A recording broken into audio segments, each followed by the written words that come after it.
Yo estaba esperando que...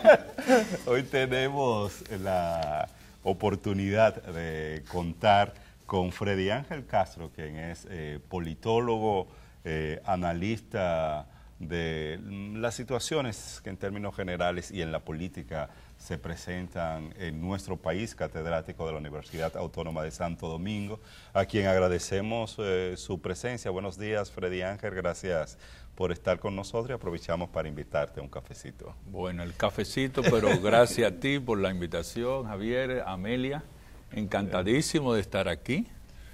Bueno, hemos hecho un inicio de programa desconectado de la política partidaria para esperar este encuentro con usted para hablar precisamente de eso. Hemos visto un escenario bastante interesante, sobre todo vinculado con los partidos mayoritarios, pero también con la Junta Central Electoral. Así que me gustaría empezar por el Partido de la Liberación Dominicana, porque justo este domingo se dio a conocer una propuesta que supuestamente sale del leonelismo hacia el danilismo, donde lo que se propone es que ese 20% que establece la ley de partidos de reserva para las elecciones del próximo año se establezca como un mecanismo para garantizar la repostulación prácticamente de todos los legisladores que están en la actualidad, en la mayoría danilistas, algunos alcaldes, como forma de garantizar, valga la redundancia, que entonces Danilo Medina no se proponga como presidente, sino que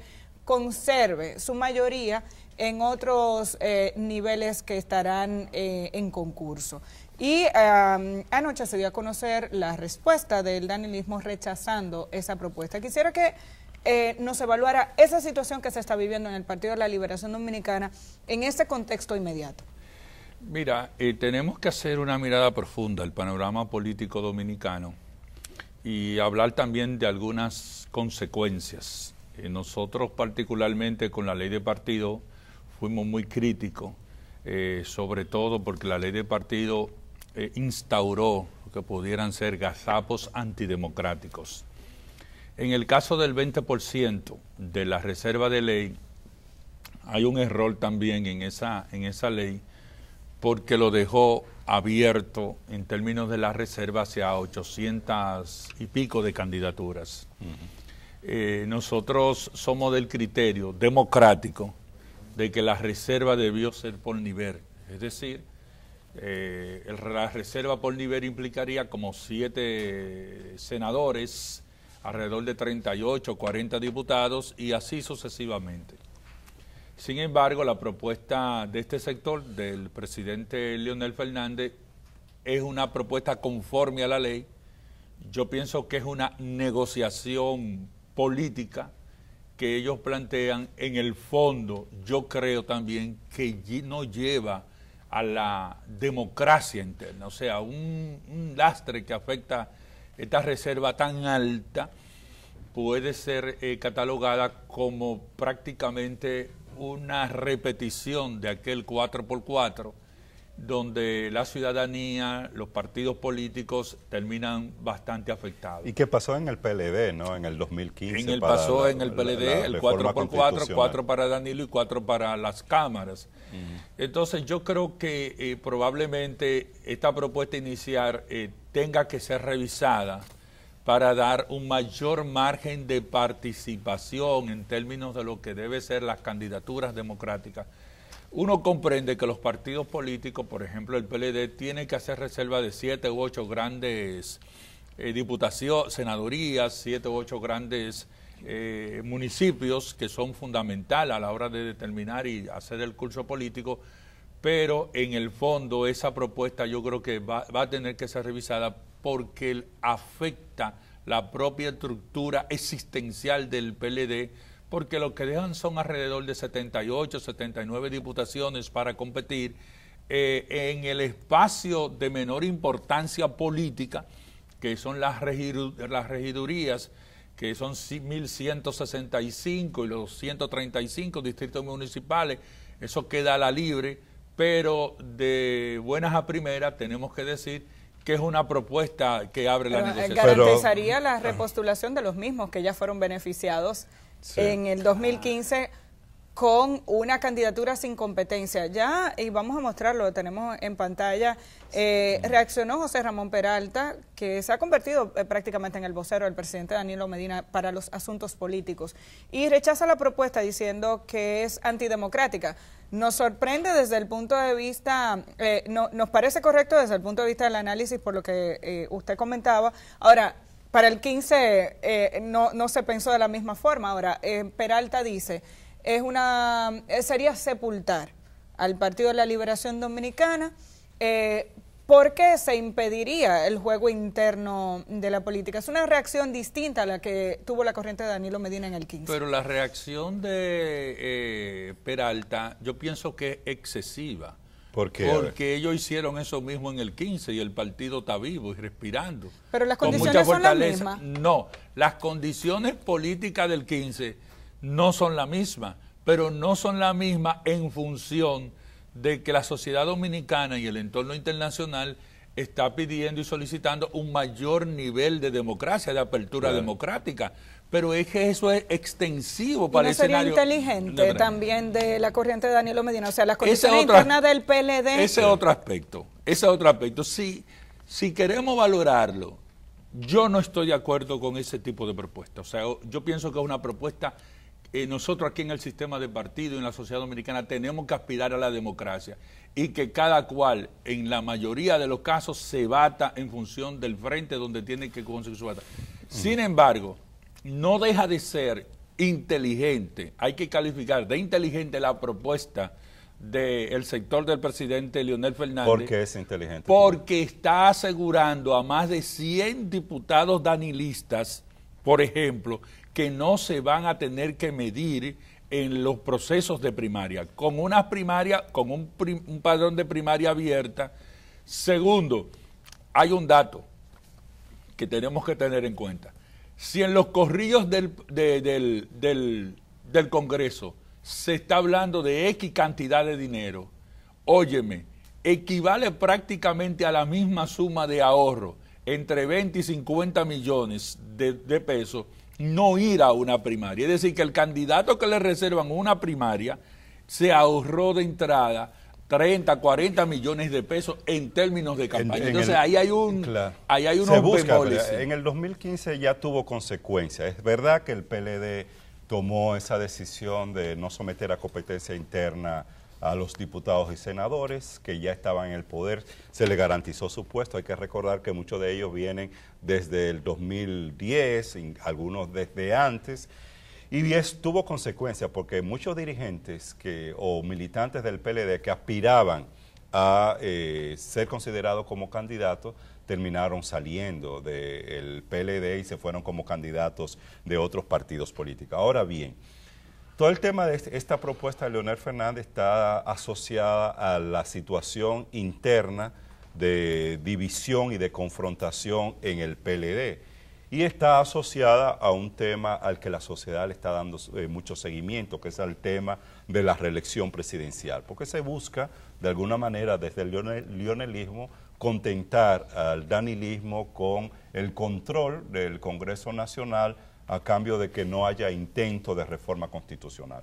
Desde tu perspectiva, ¿existen condiciones en la actualidad para que un proyecto reeleccionista pueda prosperar? ¿El presidente entiende, va a impulsar un proyecto de esta naturaleza? Mira, en el país existen serias reservas sobre la conducta ética de los representantes, diputados sobre todo, que nosotros tenemos en el Congreso. Desde el punto de vista histórico, una reelección impulsada desde el Palacio Nacional nunca ha fracasado, aunque no necesariamente el éxito político se dé en totalidad, en virtud de que en el caso de Hipólito Mejía perdió las elecciones. Yo pienso que el sector del presidente Danilo Medina está haciendo todo lo posible para tratar de armar una posible modificación constitucional e inclusive un dato que está surgiendo como relevante esta misma semana es que las cámaras no se habían estado reuniendo los 3 días del reglamento de las cámaras, es decir, martes, miércoles y jueves, y por primera vez en esta semana se habilitó la convocatoria de jueves con agenda light. Esto en el diseño de una reforma electoral. Recuerden que si bien es cierto necesitan 148 votos presenciales, pero es del total de la Cámara. Si la Cámara se llegase a reunir en una acción sorpresa con 100, 130, 140 diputados, por ejemplo, un jueves, con esa mayoría librada de discusión, librada de comisión, declarado de urgencia, pudiera aprobarse el proyecto de forma rápida. Yo no descarto la posibilidad del intento del sector del presidente Danilo Medina, sobre todo porque hay muchos que entienden que aún sin Leonel Fernández en la líder del Partido de la Liberación Dominicana, el presidente puede ganar las elecciones.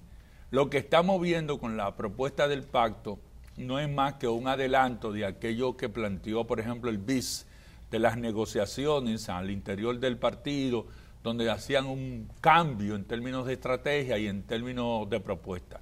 Mi convicción sobre este tema es que, dadas las condiciones actuales del país, sobre todo las políticas y el entorno internacional, la modificación de la Constitución para un tercer periodo pudiera resultar un tanto traumática, porque evidentemente hay muchos sectores, sobre todo cuando uno analiza las últimas 14 encuestas, Gallup, McPen, todas, CISA, promedio, que te están diciendo que hay un 65% que no la está aprobando.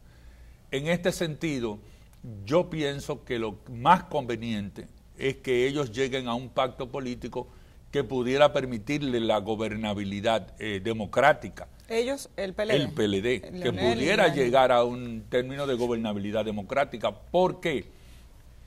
Porque si nosotros analizamos la última encuesta Gallup, el partido de mejor desempeño y el sector de mejor desempeño y de mejor crecimiento ni fue Danilo ni fue Leonel, fue Luis Abinader, donde el PRM creció el 14% en términos institucionales y Luis Abinader se sigue consolidando con una candidatura importante. Entonces, a eso, la gente está mandando una señal, ciertos sectores comienzan a mandar una señal de cansancio alrededor de este tema que tiene cansado a la sociedad dominicana. Pero sigue siendo muy distante la diferencia entre el PLD y el PRM. Claro, el PLD está muy por encima del PRM claro, en términos de preferencia, ¿no? Sigue siendo distante a 11 meses de las elecciones, pero ¿qué yo digo? Si se produjera una modificación constitucional en los términos en que se avisora una reforma constitucional que es encantando las voluntades de sectores donde el sector del PRM y el propio sector del presidente Leonel Fernández establecen claramente que no están con la reforma, entonces tendrían que hacer otras vías para ese tipo de reforma. Esto pudiera entonces generar lo que pudiera ser un tsunami político. O sea, nosotros sentados aquí, viendo las cosas desde aquí, tal vez no nos llega lo que pudiera generar en términos de una crisis del sistema. Cuando el partido gobernante quiebra en la dirección del Estado, todo eso repercute en cascada en la sociedad en sentido general. Entonces, yo pienso que con eso hay que tener mucho cuidado, porque muchos de los logros que hemos tenido, económicos, desarrollo, estabilidad económica, todo eso pudiera quedar afectado en un entorno internacional. Parecería ser que la decisión del Banco Central de adelantar los 29 mil millones del encaje legal tendería a buscar una serie de contrapesos en una situación de inestabilidad política. A propósito del Partido Revolucionario Moderno, que este fin de semana sostuvo un encuentro de su alta dirigencia, la doctora Milagros Ortiz Bosch ha hecho una propuesta pública que la ha reiterado. Y es que la cúpula del partido, más bien entre los mismos candidatos, debería producirse cierto nivel de consenso que busque garantizar la definición de una candidatura lo antes posible, bajo el argumento de que eso le permitiría fortalecer esa candidatura de aquí a lo que queda de las elecciones del 2020. Esa propuesta ha encontrado el rechazo de algunos sectores que dicen, bueno, queremos competir. Y ella dice, no es que no haya competencia, pero es que haya cierto nivel de acuerdo.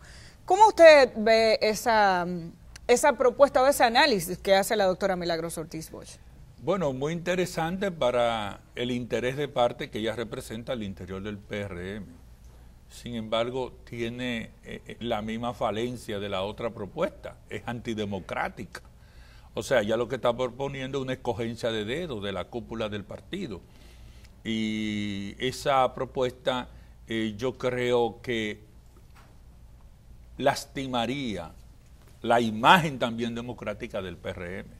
O sea, el PRM tiene que ir a su convención. Ellos tienen la garantía de que están diciendo que establecieron 1,5 millones de más o menos de militantes, de simpatizantes, y con esa matrícula ellos tendrían una oportunidad importante para no solamente escoger sus candidaturas democráticamente, sino para movilizar el país político y ellos presentar un fenómeno de masa que le dé a uno certidumbre en relación a la construcción que ellos están haciendo.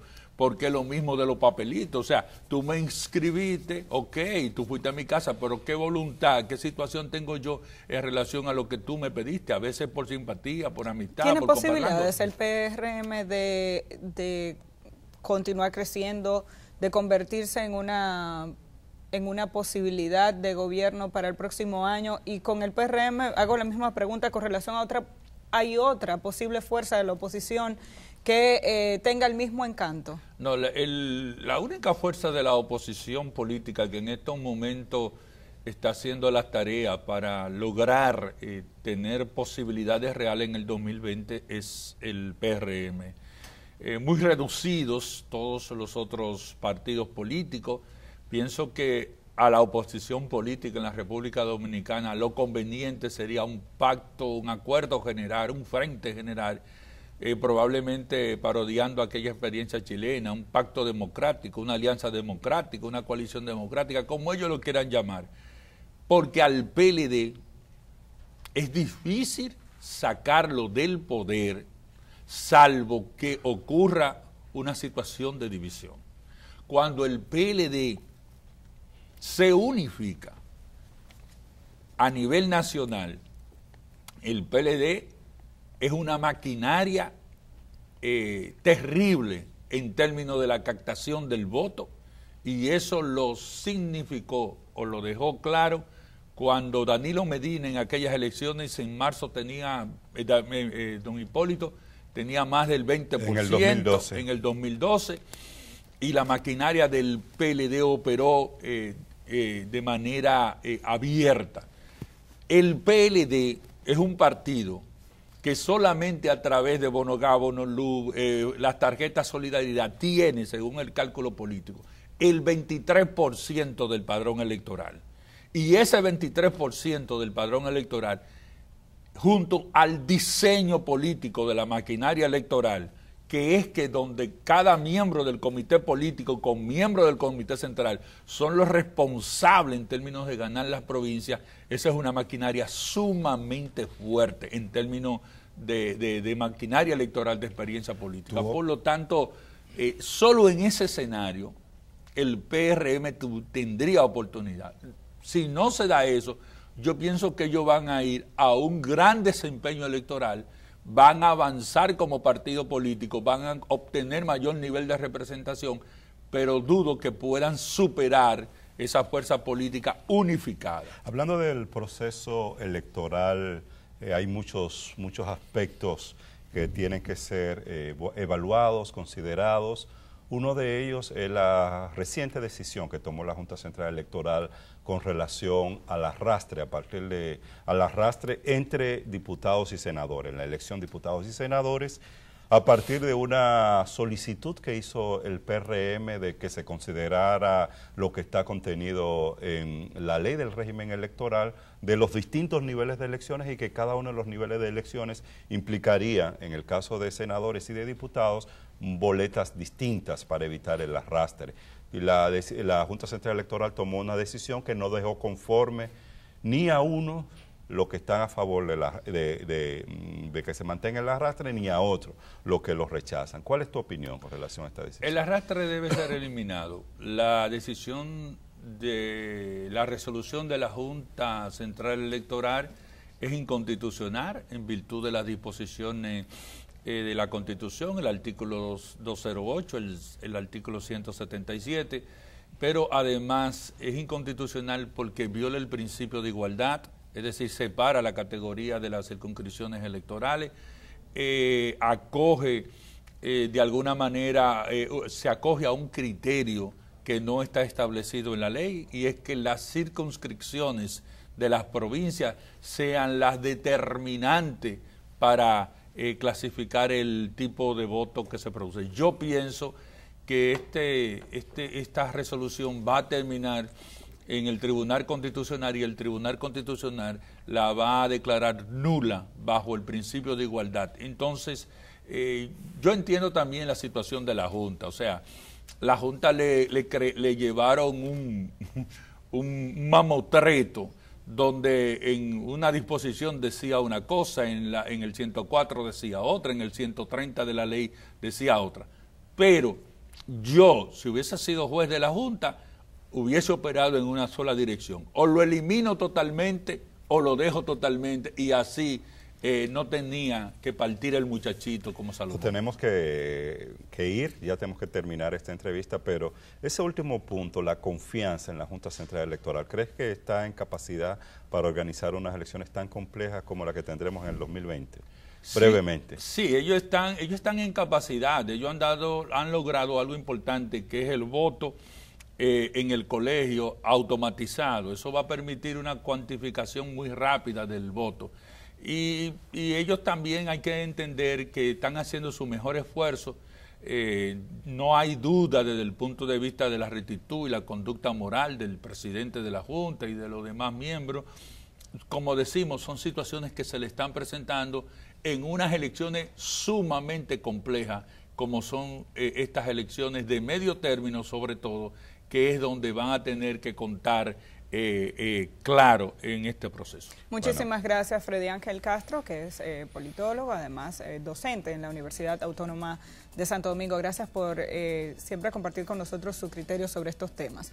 Vamos a hacer la pausa. Cuando regresemos, hablamos de otros asuntos también de muchísima relevancia. Vamos a retomar ese estudio sobre los imaginarios de violencia contra la mujer entre los jóvenes de nuestro país. Un estudio que se presentó recientemente y que nos ayuda a visualizar si realmente necesitamos o no una política de género en la República Dominicana. Virtudes de la Rosa, directora del Instituto de Género de la UAS, y Estefanía de la Cruz, dirigente estudiantil de la Fuerza Juvenil Dominicana y estudiante de Economía, estará con nosotros en el día de hoy para hablarnos de este asunto.